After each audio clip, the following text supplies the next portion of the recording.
17 मार्च 2017 शाम के 6:45। गोरखपुर के मठ में एक सन्यासी बैठा है।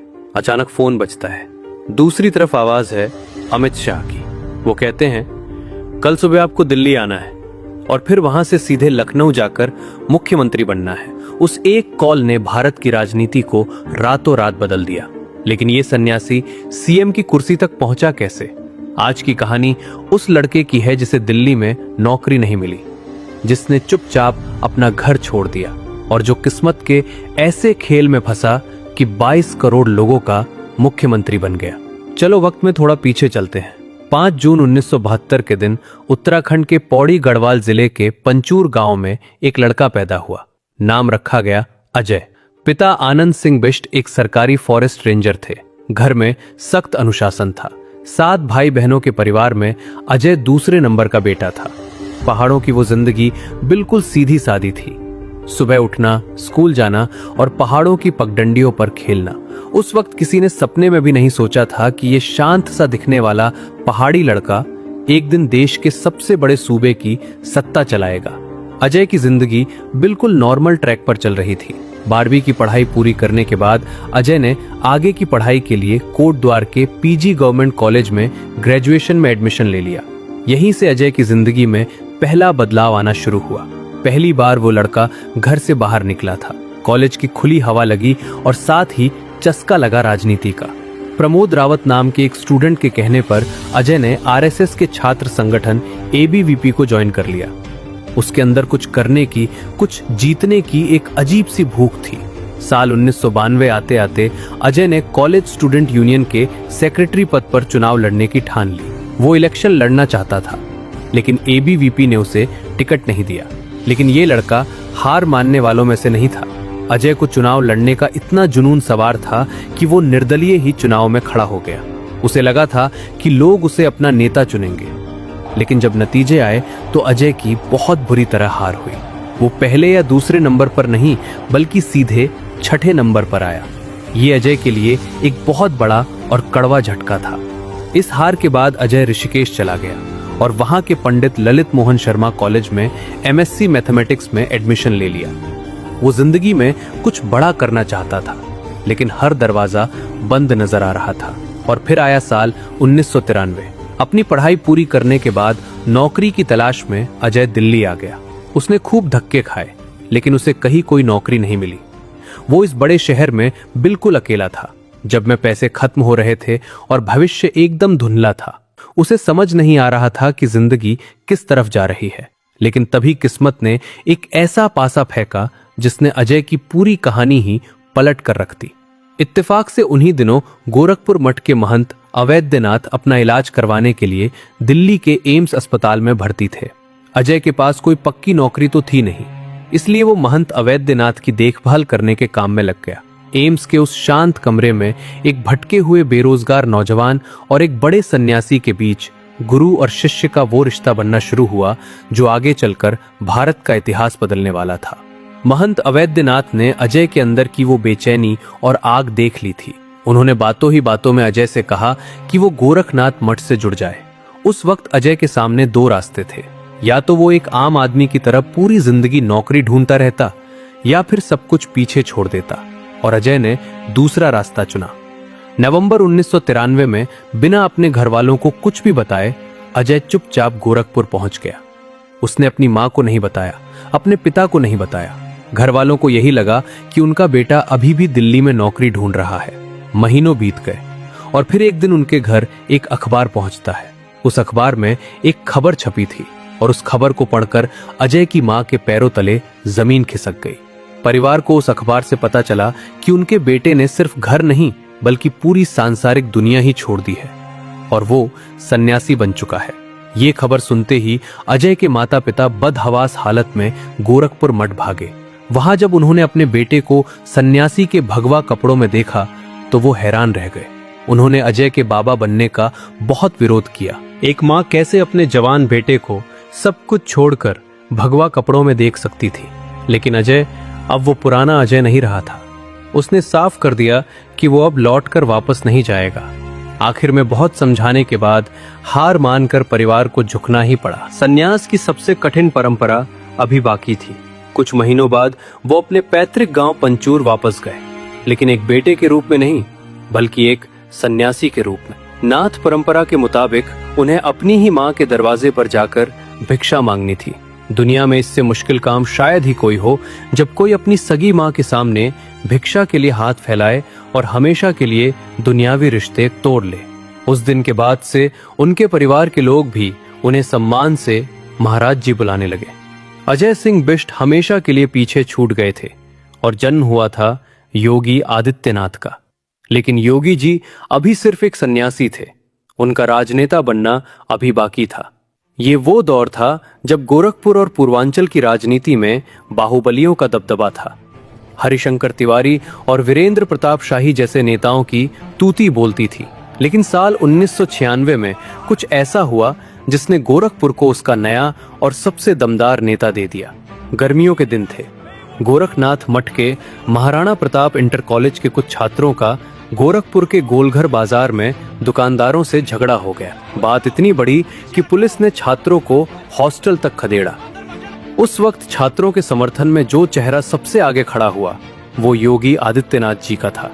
उन्होंने पुलिस और प्रशासन के खिलाफ ऐसा उग्र प्रदर्शन किया कि वो एसएसपी आवास की दीवार पर भी चढ़ गए। योगी जी की निडर मौजूदगी ने छात्रों के अंदर एक गजब का जोश भर दिया। प्रशासन को झुकना पड़ा और पुलिस को पीछे हटना पड़ा। उस दिन गोरखपुर के युवाओं ने देख लिया था कि उन्हें जिस नेता की तलाश थी वो इसी भगवाधारी सन्यासी के रूप में उनके सामने खड़ा है। महंत अवैधनाथ जी भी समझ चुके थे कि यही उनका असली राजनीतिक वारिस है। साल 1998 में देश में लोकसभा चुनाव की सुगबुगाहट शुरू हुई। महंत अवैधनाथ जी ने अपनी उम्र को देखते हुए राजनीति से संन्यास लेने का मन बना लिया था और उन्होंने अपनी राजनीतिक विरासत पूरी तरह से योगी आदित्यनाथ जी को सौंप दी। उन्होंने योगी जी से कहा कि अब गोरखपुर सीट से उनकी जगह वो चुनाव लड़ेंगे। अपने गुरु की आज्ञा मानकर वो मैदान में उतरे और जबरदस्त जीत हासिल की। महज 26 साल की उम्र में योगी आदित्यनाथ जी लोकसभा पहुंचने वाले देश के सबसे कम उम्र के सांसद बन गए। जो इंसान कॉलेज का एक छोटा सा चुनाव हार गया था वो अब देश की संसद में बैठा था। साल 1998 से लेकर 2014 तक वो लगातार 5 बार गोरखपुर से सांसद चुने गए। अपनी ताकत और प्रभाव को और मजबूत करने के लिए साल 2002 में उन्होंने अपना खुद का एक अलग संगठन खड़ा किया जिसका नाम था हिंदू युवा वाहिनी। इस संगठन ने गोरखपुर और उसके आसपास के जिलों में उनका प्रभाव इतना बढ़ा दिया कि योगी जी का नाम पूरे पूर्वांचल में गूंजने लगा। वो हर दिन अपना जनता दरबार लगाते जहां गरीब से गरीब इंसान फरियाद लेकर आता और किसी को भी निराश नहीं लौटना पड़ता। सब कुछ बहुत तेजी से आगे बढ़ रहा था। योगी जी का राजनीतिक कद हर दिन बड़ा हो रहा था। लेकिन फिर साल 2014 के सितंबर महीने में एक ऐसा पल आया जिसने उन्हें अंदर तक हिला दिया। उनके गुरु, उनके मार्गदर्शक महंत अवैधनाथ जी का निधन हो गया। वो इंसान जिसने एक भटके हुए बेरोजगार नौजवान को भारत का सबसे ताकतवर योगी बनाया था, वो हमेशा के लिए चले गए। गुरु के जाने के बाद योगी आदित्यनाथ जी को गोरखनाथ मठ का मुख्य महंत बना दिया गया। अब एक ही इंसान के मजबूत कंधों पर मठ की धार्मिक जिम्मेदारी भी थी और गोरखपुर की पूरी राजनीति भी। गुरु के जाने के बाद शिष्य अब खुद एक सबसे बड़े मार्गदर्शक की भूमिका में आ चुके थे। यहां तक पहुंचते पहुंचते योगी जी एक बहुत बड़ी ताकत बन चुके थे। लेकिन तकदीर ने उनके लिए एक ऐसा मुकाम तय कर रखा था जिसका अंदाजा खुद उन्हें भी नहीं था। साल 2017 आया। उत्तर प्रदेश में विधानसभा चुनाव हुए और भारतीय जनता पार्टी को एक ऐतिहासिक और भारी बहुमत मिला। लेकिन चुनाव जीतने के बाद सबसे बड़ा सवाल यह था कि मुख्यमंत्री की कुर्सी पर कौन बैठेगा। चुनाव बिना किसी सीएम चेहरे के लड़ा गया था। शुरुआत में ऐसा लग रहा था कि मनोज सिन्हा जी मुख्यमंत्री बनेंगे। उनका नाम लगभग फाइनल हो चुका था और न्यूज चैनलों पर भी उन्हीं की चर्चा चल रही थी। ऐसा माहौल था कि वो शपथ लेने की तैयारी भी कर रहे थे। लेकिन राजनीति में जो दिखता है, कई बार सच्चाई उससे बिल्कुल अलग होती है। उसी रात सत्ता के गलियारों में पर्दे के पीछे एक बड़ा खेल हुआ। यूपी बीजेपी के अध्यक्ष केशव प्रसाद मौर्य जी नाराज चल रहे थे।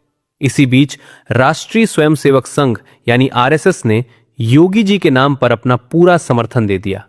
इस भारी दबाव और समर्थन को देखते हुए फैसला पूरी तरह बदल गया और फिर आई 17 मार्च की वो शाम के 6:45 हो रहे थे। अमित शाह जी ने योगी आदित्यनाथ जी को एक सीक्रेट कॉल की। उन्होंने फोन पर कहा, कल सुबह आपको दिल्ली आना है और वहां से सीधे लखनऊ जाकर मुख्यमंत्री की कमान संभालनी है। जो इंसान कभी सीएम बनने की रेस में था ही नहीं, जिसने कभी इसकी इच्छा नहीं जताई थी, उसे रातों रात 22 करोड़ लोगों का मुख्यमंत्री चुन लिया गया था। 19 मार्च 2017 का वो ऐतिहासिक दिन। लखनऊ का स्मृति उपवन मैदान खचाखच भरा था। प्रधानमंत्री नरेंद्र मोदी जी और अमित शाह जी सामने बैठे थे और मंच पर हमेशा की तरह अपने सादे भगवा कपड़ों में खड़े होकर योगी जी ने शपथ ली। मैं आदित्यनाथ योगी ईश्वर की शपथ लेता हूं। वो पल सिर्फ एक राजनीतिक जीत नहीं थी। पौड़ी गढ़वाल के पंचूर गांव का वो लड़का, जिसे एक वक्त दिल्ली में दर दर भटकने के बाद भी कोई नौकरी नहीं मिली थी, आज वो देश के सबसे बड़े राज्य के सिंहासन पर बैठ चुका था। आज योगी जी यूपी के मुख्यमंत्री होने के साथ साथ गोरखनाथ मंदिर के महंत भी हैं। इतनी बड़ी सत्ता और ताकत होने के बावजूद उनकी दिनचर्या आज भी एक सच्चे सन्यासी जैसी ही है। आज भी हर सुबह वो खुद नाश्ता करने से पहले गौशाला जाते हैं और अपने हाथों से गायों को चारा खिलाते हैं। उनका वो परिवार, जिसे सालों पहले एक अखबार के पन्ने से अपने बेटे के सन्यासी होने की खबर मिली थी, वो आज भी पहाड़ों में उसी सादगी से रहता है। जब योगी जी सीएम बने थे तो उनके पिता आनंद सिंह बिष्ट जी ने एक इंटरव्यू में बड़ी भावुक बात कही थी। उन्होंने कहा था कि उन्हें इस बात की बहुत खुशी है कि उनके बेटे ने लोगों की इतनी सेवा की। साल 2022 में योगी जी ने एक नया इतिहास रच दिया, जब वो लगातार दूसरी बार यूपी के मुख्यमंत्री बने। 37 साल के बाद यूपी में ऐसा पहली बार हुआ था। अजय सिंह बिष्ट नाम का एक लड़का पौड़ी गढ़वाल के एक छोटे से पहाड़ी गांव से निकला था। उसे नौकरी नहीं मिली। वो कॉलेज का एक छोटा सा चुनाव भी हार गया। उसने बिना किसी को बताए चुपचाप अपना घर छोड़ दिया और फिर एक दिन वही लड़का उत्तर प्रदेश के 22 करोड़ लोगों का मुख्यमंत्री बन गया। ये कहानी सिर्फ सत्ता या राजनीति की नहीं है। ये कहानी एक ऐसे इंसान की है जो एक वक्त पर खुद अपनी राह खोज रहा था और आज करोड़ों लोगों को दिशा दिखा रहा है। जिंदगी ने उन्हें कभी अपने लिए कुछ प्लान करने ही नहीं दिया, क्योंकि किस्मत ने उनके लिए पहले से ही इतिहास का सबसे बड़ा प्लान बनाकर रखा था। अगर ये वीडियो आपको सच में पावरफुल लगा तो इसे हाइप जरूर करें और चैनल को सब्सक्राइब करें। मिलते हैं अगली शानदार वीडियो में।